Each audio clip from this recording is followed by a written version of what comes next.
Okay, so the course structure today then is about knowing who your customers actually are, being able to identify customers, know yourself, and by that I mean, how do you react to customers? What are those skills that you have?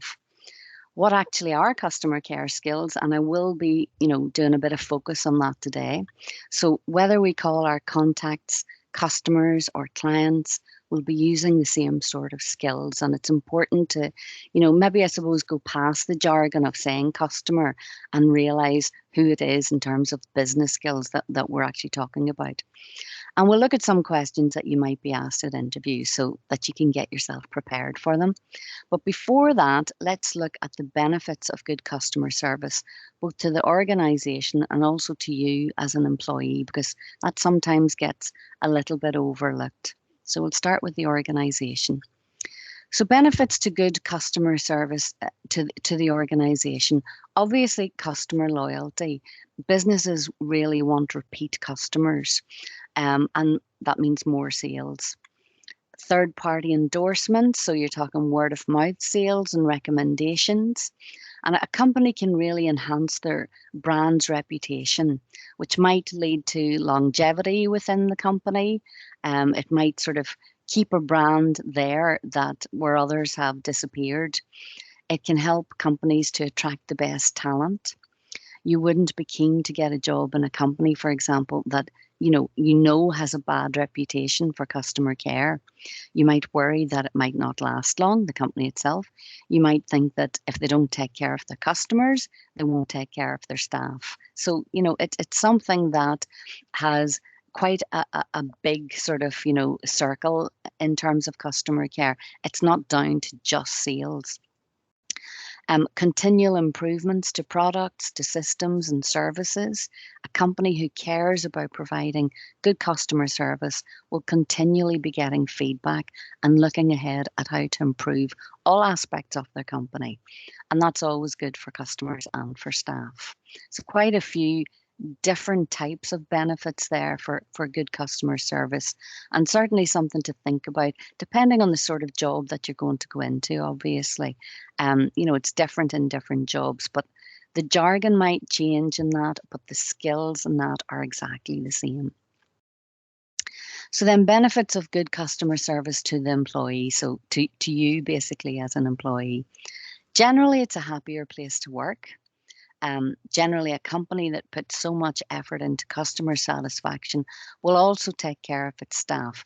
Not entirely 100% true there, but it's usually the case. If you're able to provide a better service to customers, then you'll feel more satisfied in your work yourself. If you are in a job where it's very difficult to provide a good service to customers and you're having to deal with that all the time, it's very hard to get good it's hard to get good satisfaction in the job there.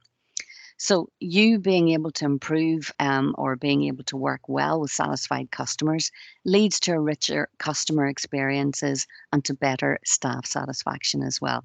It's a lot nicer to be part of a good customer experience than it is to be part of a negative one. So certainly if you're constantly working with customers, then you'll feel the benefit of working with happy customers. That said, there's also a lot of satisfaction in being able to manage and to resolve a negative customer experience.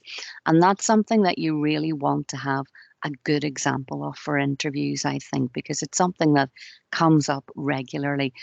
When did you have to deal with a difficult customer or a difficult situation that you resolved around customer care? But more of that later. So companies who are doing what they can to improve all aspects of customer service will be looking at all aspects of the company.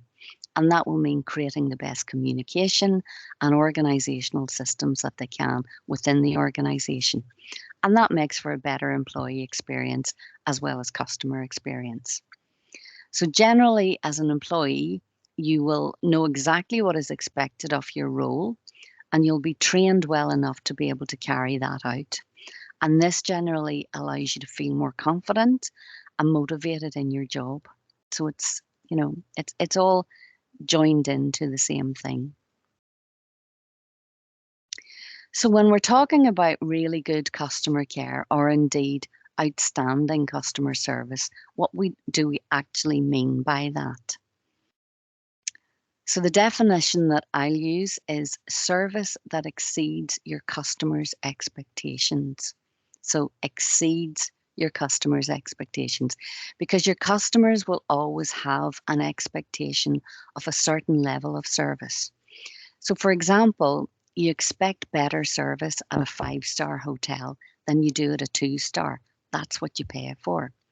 So if you get better service than you expected, that's a really good customer care experience. But if you're at that 5-star hotel, your expectations are very high, and you can actually be disappointed with service that falls even a little bit short of what those expectations are. So good service meets customers' expectations. Poor service falls short of customer expectations, and exceptional service exceeds customer expectations. And that's what you want to aim for, basically. If you're in that sort of customer service role, then you want to be aiming for exceptional service. So, who are our customers then? It's really important to realize that every job has customers.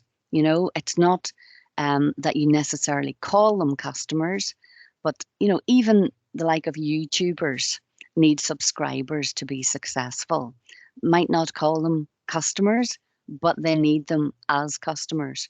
So when you're going for a job, and as I say, every job, consider who your customers might be. Again, you might not call them customers. It could be clients, it could be patients, it could be managers. So whether it's a software engineer, a nurse, an artist, a physicist, whatever it is, you will have customers. And it's also important to understand that you may have internal and external customers. So every job has people that you need to keep happy. Essentially, that's what I think of as customers. Who do I need to keep happy? So the external customer is often more obvious, especially if they're buying a product or buying your services. The likelihood is that your customer will have a customer service procedure in place, especially if they do have those external services or products that they provide. But you'll also likely have internal customers. So your own team members, your bosses, other departments that rely on you. These interactions can be just as important and often more important, often more visible to you, because those are the people that you're working with on a regular basis. You may never actually see external customers as part of your job role. So, for example, today you are my customers, but the students who also didn't or couldn't turn up today are also my customers, because perhaps I'm not putting on the right sessions to attract them or at the right time. So that's the sort of thing that I have to think about in terms of providing things for you as my customers. Carmel's helping me out today as a team member. But although I ask Carmel for her help, she's also my customer at this point, because I need to make sure that I'm providing the relevant information to her for her to be able to help me out. So the various links that I want her to put in place, an explanation of what I'm going to do, that sort of thing, because I need to provide that as a service for her. So after the session, I'll feed back to my managers, also my customers. And at some point, they may well feed back to their managers or their senior managers, maybe feedback to the schools, to senior management in the university about the service that we're providing, with numbers, maybe with satisfaction levels, etc., etc. So now you know why we ask you to fill in all those forms. And at some level, external employers are also my customers, because we have to listen to feedback from employers who say the skills that they need their employees to have. And that's where we try to fill that gap. So, whenever I'm putting together these employability skills sessions, I'm trying to look at what are employers asking for, what are students asking for, and make those things available for you, giving you that information that's needed. So you can see that even though I don't actually sell anything, I have a lot of customers, many more than I've mentioned today. So when you're applying for, any role really, consider who your customers may be and think about the situations that you're currently in or have been in the past, and think about, who were your customers there. Have you jobs where you've had customers? Can you identify maybe internal and external customers? And the same for any volunteering experiences that you might have done. Or indeed, it just may be classmates that you maybe are working together on a team project with. So it might be that you call them, team members, but in some ways they're also customers. Because depending on what question that you're asked at an interview, it may be that you call them team members. It may be that you call them internal customers. Okay, that might be where you get your best examples from. Any questions, put them into the chat as we go along, folks. I'm happy to take any. Okay, I've already said to you that it's all about exceeding the customer's expectations. It's also important to understand how a customer might be feeling if their expectations have not been met. And customers have two basic types of customer needs: your rational needs and your emotional needs. And a rational need is the specific assistance that a customer is requesting. And then the emotional need is how the customer wants to feel about the service that they receive. And I'll give you an example of that. So when customers experience a service failure, they almost always experience negative emotions around that. So for example, if my computer's not working, if someone talks me through how to fix my computer and it works, then that is good, okay? But if they have also made me feel a bit stupid because of how they've spoken to me, maybe that I don't understand the jargon, then that's not good service, okay? And all it might take to make me feel better is for them to say, oh, this happens all the time. I don't know why they don't make it clearer. So the rational need is that I need my computer fixed. The emotional need is that I don't want to feel stupid because I don't understand all the technical terms that they're using. Okay. Now, if you've got any good examples of when this might have happened to you, when maybe your rational customer care key needs were met, but maybe not your emotional needs, it'd be great to pop them into the chat there and give us some examples of it. Maybe best if you don't put any company names in, especially as we're recording this. But again, in preparation for interviews, I would advise you to take some time to think of examples of when you've received really good customer care. How was it? How did that make you feel? And likewise, prepare an example of when you've received bad customer care. What were your expectations and how were you left feeling? Think about some of the negative emotions that customers might experience. So, two things to remember there: the rational needs and the emotional needs. And sometimes, whenever you're dealing with customer care, you really have to be careful about those emotional needs, because the customer is generally coming with an issue or a complaint or a problem. They're probably already experiencing some negative emotions. So, that's often where your starting point is. So something to consider there. So I'm going to quickly go through 10 soft skills for customer service. Now, you don't have to remember all 10 of these by any means.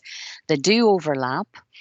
My advice would be to certainly understand them and then pull a few things out of some of them to link it into your prepared interview answers.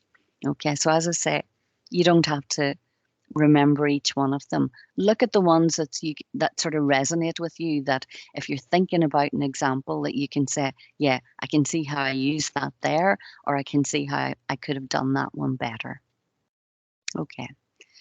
So obviously communication is always going to be top of the list. So whether your communication is face-to-face, over the phone, by email, You have to be careful about your tone of voice, the words that you use, your body language, even on the phone, and the level of engagement that you give the customer. So make sure that you are concentrating on them and that they know this. Okay. So, one of the best ways to show that you are actively concentrating on the customer is to demonstrate good listening skills. You need to be able to find out what the problem is. You need to be able to make the customer feel important, to manage any emotional reactions that they might have. We've already discussed that. To work out how to resolve the issue to the customer's satisfaction, and to make sure that the issue doesn't happen again, because that should be something that should be a follow on from any of these sort of discussions as well. And you can't do all of those things unless you listen to the customer and give them your full concentration. So that's one of the most important things in customer care, is to make sure that you give the customer your full concentration. So, barriers to active listening. This isn't one of the 10 skills, but I've added it in here because I think it's important that you're aware of the barriers that might prevent you from properly listening to your customer and to take action to limit them. So, for example, multitasking. If you have to do something to resolve the issue, such as, maybe you have to look up a database or something like that, let the customer know that that is what you're doing, that you're not just ignoring them. If you suddenly start doing other things, they might think that you're just, you've gone off on something else, you're ignoring them. So don't interrupt the person. They have to get what they want to say out. That's really very important in customer care, that you're not butting in, even if you think you know what the answer is, you let them get it all out, basically. And don't jump to conclusions. You're less likely to do that if you hear the customer to the end anyway. Try to make sure that the environment allows you to do your best work. So, that there isn't extensive noise and things like that. And if you are particularly hangry or tired, then you're going to find it hard to deal with customer complaints. You need to be in a good place to start with as well. If a customer is rude or angry, then it can also be hard for, you to listen properly to them as well. Something that you have to really concentrate on and really work on. Obviously, your company has to agree what you can do if a customer is behaving inappropriately. But at a certain level, you need to be aware that the customer is having an emotional reaction to the level of service and take that into account. And, I'll keep going back to that again. It is all about that emotional reaction. Whether you think it's appropriate or not, it's not really the important thing. It's how the customer is feeling at that time. So, to manage customer emotions, you also have to be aware of and be able to manage your own emotions. There's only so much you can do about a customer's emotions, but you have to be able to be in control of your own. So, you have to stay in control of your own emotions. And to do that, you need to start with knowing how you react in these types of situations. So, this is also a good reason why an interviewer will ask you about, give me an example of a time when you dealt with, a negative customer issue.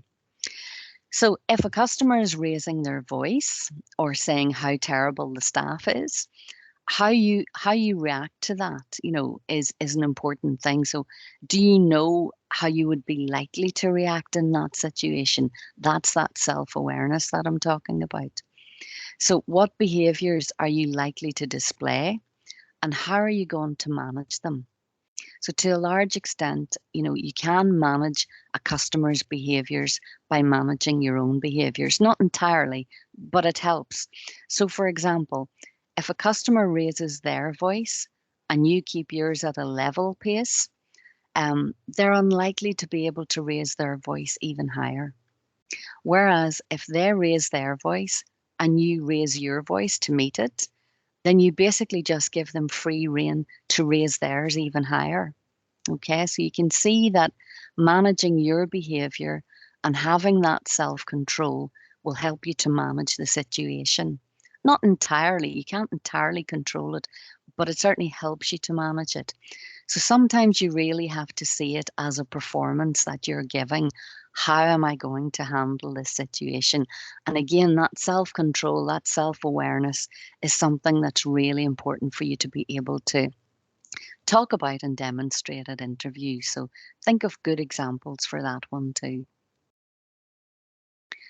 Positive attitude then. It's important to have a positive attitude both for you and for the customer. You have to begin with the attitude that you will be able to resolve the situation, to demonstrate your positive attitude. Okay. To be able to do that, you need to be considerate, to use positive language to make the customer feel that it will be sorted. So you're not going to come out with a whole load of, oh, that can't be done. You want to smile. You definitely want to be polite and courteous all of the time. So even if you're not able to resolve the situation, the customer should at least go away feeling that you cared and that you tried your best. Okay, so that's at least a positive start for you that you're able to do that. And you want the customer to be able to feel confident that you will resolve the situation. And you also want to be treated with respect, as we all do, and indeed to treat the other person with respect. So in order to do this, you want to behave assertively. So be honest. Don't tell the customer that you will have it sorted immediately if you know that that is not going to happen, because, it will just make the situation worse. Be confident and try to look for a solution that suits both of you. Be careful about how you say things. So, for example, if you say to a customer, oh, you need to do this, they're likely to be, you're likely to be met with the response, I don't need to do anything, especially if that customer is already in a negative space. If they're already feeling those negative emotions, then that's the sort of reaction that somebody saying you need to do this is going to, to make them feel. So you'd be best to say something like, would you please? Okay. And I'll just give you a few sort of phrases here that you might want to replace. So you might want to replace something like, that's not my job, with I'll find out who can help you with that. Okay. Replace I can't do that with let me see what I can do about that for you. You might want to replace I don't know with I'll find that out for you. And also be careful about your tone of voice. So don't sound sarcastic or condescending or disbelieving.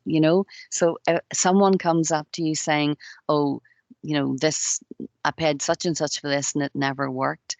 There's absolutely no value in you looking at it, as if, oh yeah, I don't believe that. Okay. So just be careful about that. It is all about putting on that performance. Obviously, you want to come from a positive, honest place, but you also want to make sure that the customer is feeling that you are caring about this, that you are taking on board what they're saying, and that you will do your best to help them. So make sure that your body language is appropriate. Keep good eye contact. Don't be looking at your watch, for example, or drumming your fingers or anything like that. Definitely don't roll your eyes. You never get away with that one. And I know that these might sound like, fairly extreme behaviors, but if you're listening to what you consider to be a ridiculous complaint, which may well be the case, it might be hard to maintain your composure and keep the body language and the tone of voice appropriate. And that's why I'm putting it in there, because I know that this happens. So be aware of it, be careful about it. Steps to conflict resolution. So a really important skill when working with customers is conflict resolution. And this is really using so many of your skills together, basically. So allow the customer to say what they need to, let them get it all out, show empathy for the customer and what has happened, be polite and make sure that even if they are angry, you maintain your control and don't react to it. Okay. Keep focused on what is important and what can be dealt with.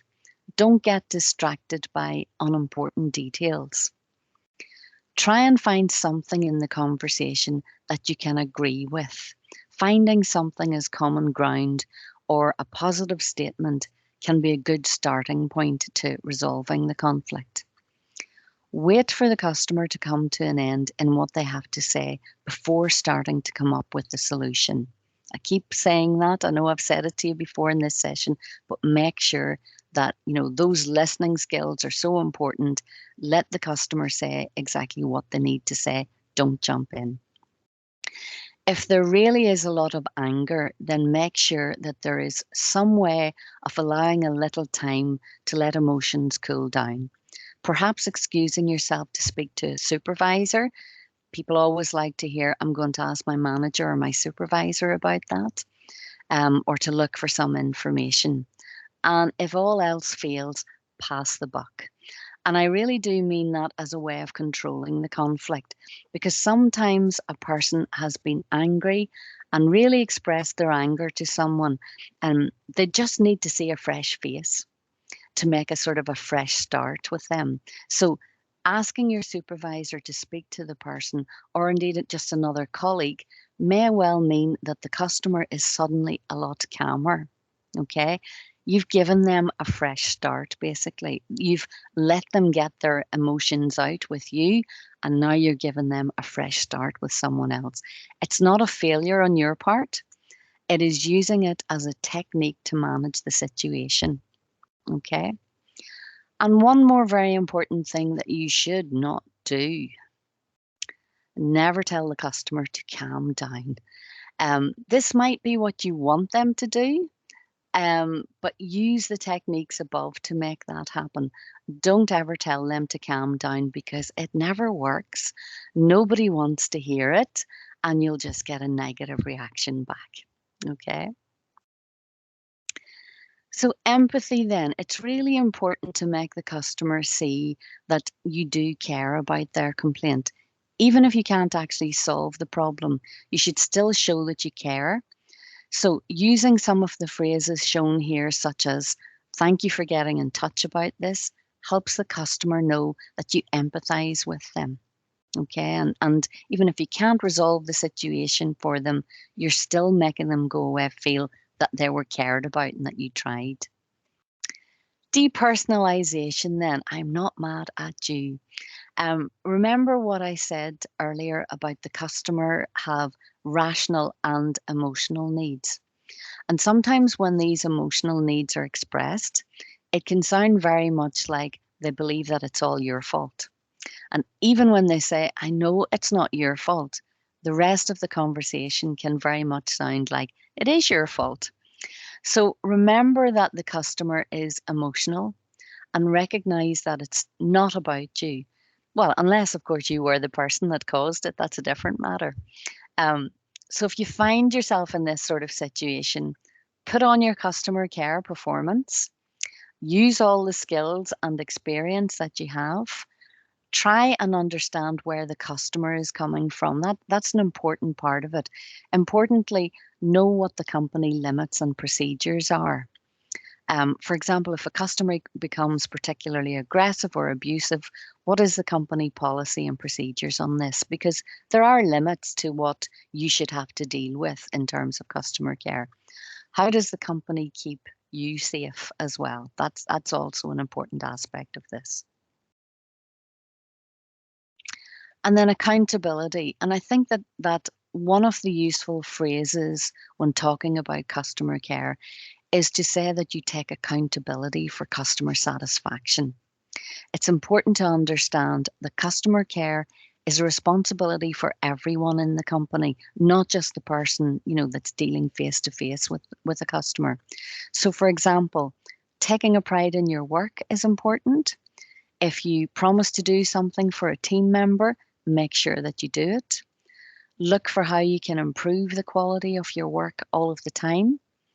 If you get feedback, some things some things to think about if you're looking for examples of customer care. It might not be a face-to-face customer issue. It might be something that you do just within your normal job remit. And the final soft skill, which I would say use with caution, is humor. Now, honestly, if you're not a naturally humorous person, then I would say just don't go there. Be yourself. You might find that a colleague can get away with humor and that you can't. And if that is the case, then don't worry about it. You don't have to use it. It's not here last on the list for no reason. It's fine to try and lighten a situation, but you really have to read the situation properly. If someone is angry, they're not going to suddenly find it all very funny. And if in doubt, don't do it. And remember that it's much better to treat the customer with kindness, with courtesy and respect than to make lightness of it.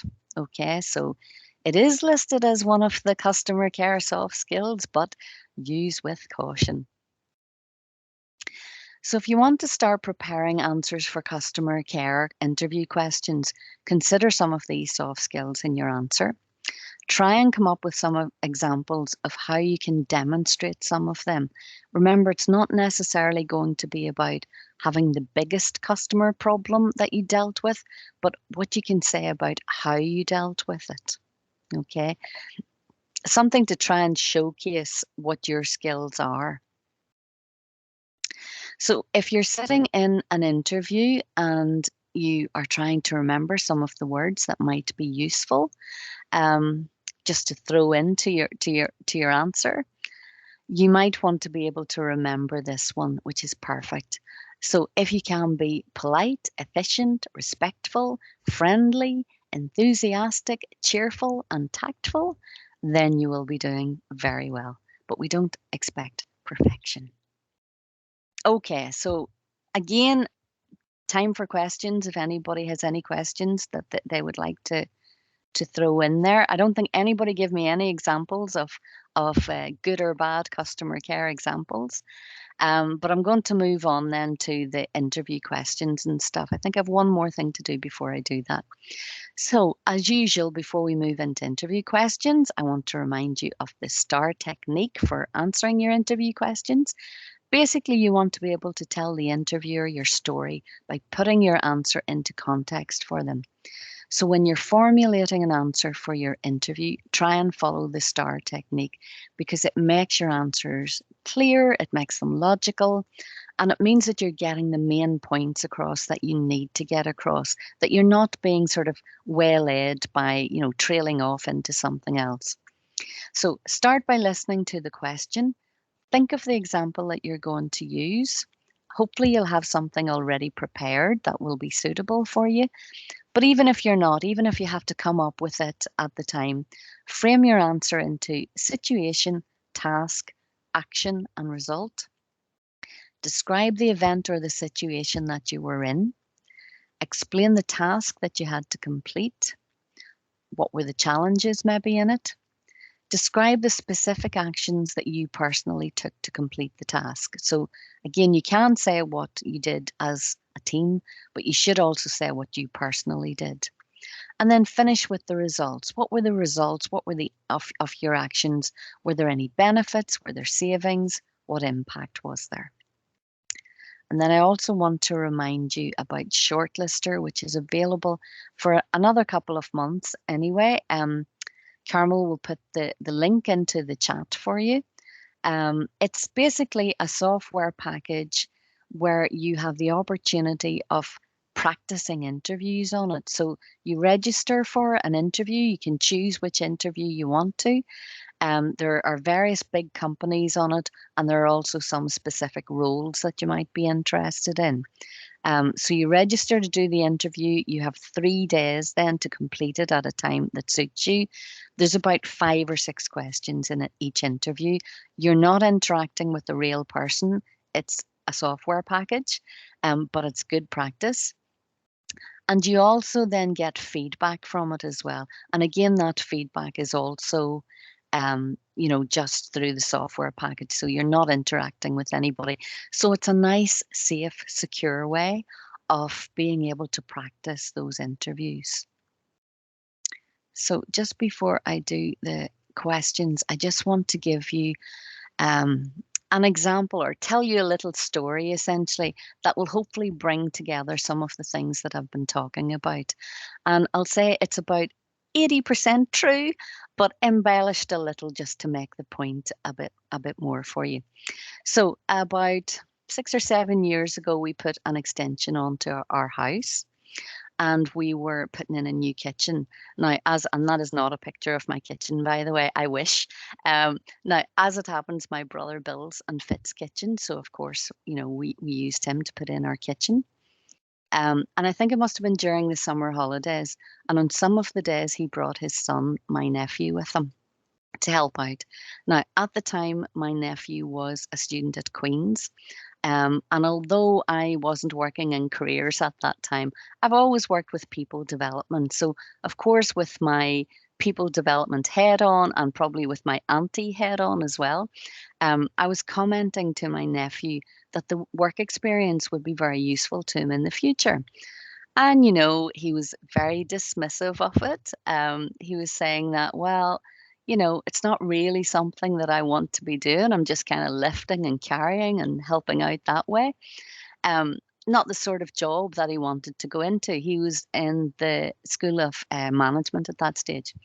So, of course, I asked him what he did want to do, and he said something in business, probably something in marketing. So, still with my developmental head on, I said, well, where did your dad get his business from? And he said, well, people just phone him up and say that they want him to come and price a kitchen. And I said, well, where do they get his number from? Well, usually it's from people that he's already done a kitchen for. So word of mouth, I suppose. And why do you think that they pass on his number to other, friends and family? Because they like him, because he's done a good job. This isn't an advert for my brother, by the way. I'm not even giving you his name. Um, so, so I said, so he has customer loyalty then. So when he gets a call like that, what does he do? And my nephew said, well, he goes and he meets with them to find out what they want and to give them a price. And I said, so is it easy to find out what they want? And he said, well, no, because half of them have absolutely no idea what they want. Some of them know exactly what they want, but it can't be done because the kitchen is too small or it's the wrong shape or something like that. And some of them want things that they just can't afford. And if it's a couple, then one of them wants one thing and the other wants something else, something completely different. So I said, so what does your dad do? How does he handle that? And he said, well, he just stays calm all the time and he talks them through the process and he gives them possible solutions, possible options, and he tells them what he could do for them. And he never rushes them because he knows that he has to get it right for them and it has to be their decision. And I said, so if you were working in marketing, do you think that there might be any similarities in what you have just talked about there, what you might have to do with clients? And he thought about it. And of course, in the same sort of vein, he realized that his dad has to work with customers, his dad had to work with clients, and it was all about building that good working relationship with them. Um, and now, looking back now, he's sort of been able to realize that customers, whether it's in marketing, whether it's in building kitchens, whether it's in a cafe, it's the same sort of relationships. Um, having to have a number of jobs going at the same time, having to deal with other sort of suppliers, keeping all customers happy. So everybody in that sort of supply chain happy. And we talked about how stressful a time it often is for clients when they're getting building work done, or maybe getting kitchens fitted and that. So you're already dealing with people that are quite stressed. And it can be a difficult situation for them. So what I'm trying to get at here is to appreciate all of the various work experience that you can get your hands on, even if it's working with your dad. Learn not just from what you're doing, but from what's going on around you as well. Because as I said, Every, job has customers and clients. Look at where your role fits into the bigger picture. Think about how those transferable skills are useful in so many different jobs. And to finish the story, my nephew did indeed get a very good job in marketing. In Dublin, he became a senior manager in marketing, and he's shortly to be moving to Australia, Sydney, Australia, also in marketing. And I think he's only turning 25 this month. So, all that in a very short space of time. I'd love to say that I helped him out there, but I'm sure he can't even remember that conversation. So, I'm not going to pretend to that one. But I hope that you learn from it, because I really do want you to see how that customer care is involved in so much that you will be doing. Okay, so the actual questions then that may well come up at interview. So give me an example of a time when you gave good customer service. That's a regular one in interviews. What does customer service mean to you? And there's a lot of content in here, and that's why I'd sort of said, oh, it might be good if you could give me an example of that. Think about it from your own experience, but also think about it from the type of work that you want to go into and the sort of role or company that you might be looking at. What's the best customer service you have ever received, and why is that? And again, I would say to you, look back through the slides, look at those things to say, was there an emotional connection there? What did the customer service person do above and beyond? Why was it really good customer service? How would you deal with an angry customer? And again, it's all about that self-awareness, about trying to make sure that everything that can be done for the customer is done for them, about, maintaining your composure, looking at solutions, all of the stuff that's in there in the slides. Have you ever dealt with a difficult customer? And I know that we don't like to call people difficult, so we don't use difficult customers, but you might still get asked that at interview. So we talk about difficult situations, okay? How did you handle it? How would you handle it now? And I suppose that's important because you want to be looking at what you've learned, okay? Always about, how you've able to make something better, how you've been able to develop your skills and your knowledge. And what do you think our customers want from us? And it's always useful whenever you are looking at a company to look at their customers and to look at that bigger picture of what the customer might want from you. So again, an offer of any questions from anyone. And also, Carmel, if there's anything that you would like to add in there about those questions or in general, you're very welcome to. No, I think that's everything well covered, Roisin. I've no questions in here. We have a quiet bunch today.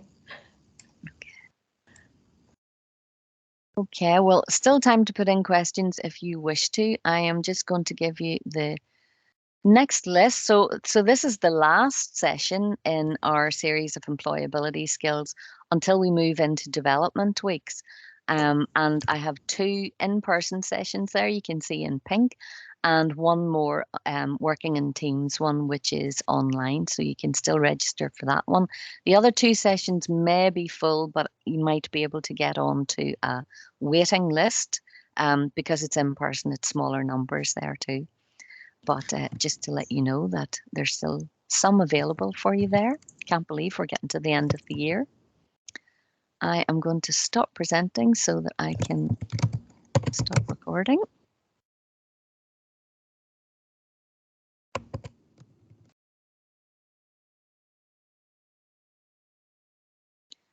And again, any questions from anyone?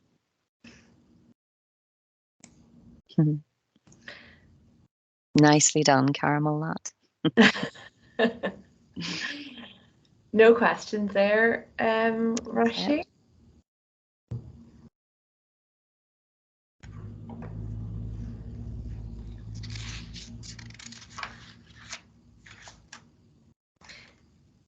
All right, Carmel, have you been able to put all the links and stuff into? Yeah, I've put in there the practice interviews and the booklet for that. for the practice interviews and the different links there for feedback and that as well. Okay. And a copy of the slides, Rashi. Grand. Yeah. All right, folks. So if there is no questions, we shall leave you there and go and get our lunch, Carmel, yeah? Is right. Thanks a million, Rashi. That was great. All right. Thank All you, right. Carmel. Bye, Cheerio. folks. Bye bye, everyone.